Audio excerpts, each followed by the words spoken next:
Xiscladissa les vols orenetes, dibuixant gargots al cel clarejat.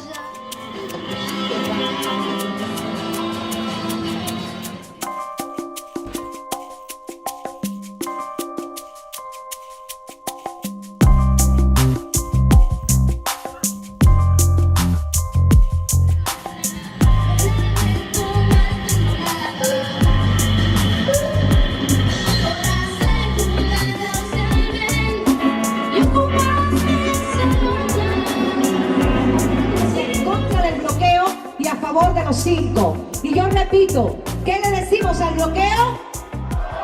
Yo no oigo, ¿no a qué? No, pero que se sienta. Sí, señor, no al bloqueo. Dice, todo se transformaba ante mi vista. Todo era nuevo, pero encantador. De seguro en otra vida ya visité estos parajes. Pues aunque la curiosidad se apodera de mi instinto, nada me resulta la sobirania i independència de Cuba, una ingerència intolerable en els assumptes interns d'aquesta nació, contrària a totes les normes internacionals.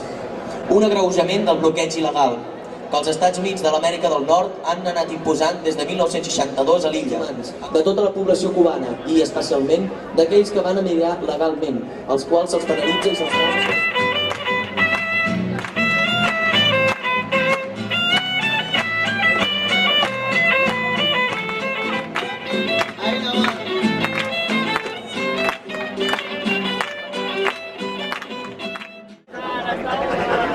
Els ajuntaments de Castellbell i el Vilar, Olesa de Montserrat, Rubí, Siurana d'Empordà i Vallbona d'Anoia. Agraïm ben sincerament la sensibilitat d'aquests ajuntaments i aquest compromís que els honora i de ben segur que servirà d'exemple per d'altres municipis.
Els governs dels Estats Units, des dels anys 60, venen dient que Cuba és una amenaça per a ells i la tracten com a un enemic perillós.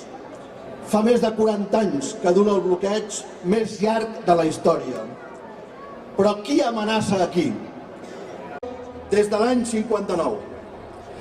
La història d'un país que va fer una revolució amb dues consignes bàsiques, amb dues idees bàsiques: pàtria lliure i sobirana i drets socials per tots.